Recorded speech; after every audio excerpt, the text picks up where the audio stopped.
When people ask me what my major is, most people don't believe my response. I am a computer science major. There are many reasons why people feel this way, but a large reason is because I don't look like what people think a typical computer scientist looks like. One of the hardest things for most people to break through is that I'm a female. Out of all the STEM majors, only 18% are female. What Rosie the Riveter stood for during World War II still holds true today. During World War II, women did the jobs that were considered to be men's work. Today, within STEM, women are attempting to do the jobs that are perceived as masculine, and it isn't always the easiest. Women are just as capable of doing these jobs as men, but there are many things holding them back. Women aren't expected to succeed when they are in fields like computer science or engineering. Because nobody expects them to succeed, they don't expect themselves to succeed either. This is just one of the barriers that women have to break through within STEM. Another barrier that is equally as difficult to break through is the label that is associated with STEM majors, especially within computer science and engineering. Students at Stanford were asked to describe what they thought a typical computer science major was like. Some of the most common responses describe them as nerdy, socially awkward, unattractive, that they wear glasses, and that they have masculine interests. These interests were said to be video games and computers. How hard would it be for a female who liked getting her nails done, going shopping, and hanging out with her friends to go into a field like computer science when everyone thought she should be the exact opposite of who she was?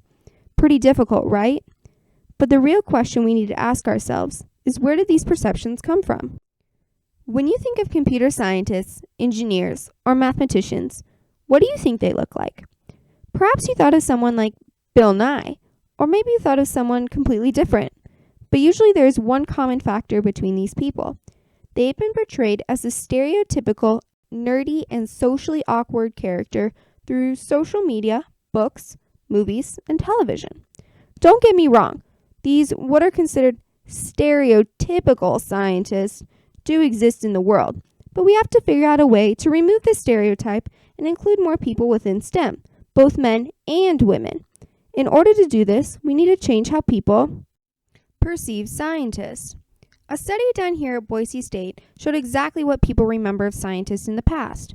When students were asked to name a famous scientist, 270 different males were named, but only 22 different females were named.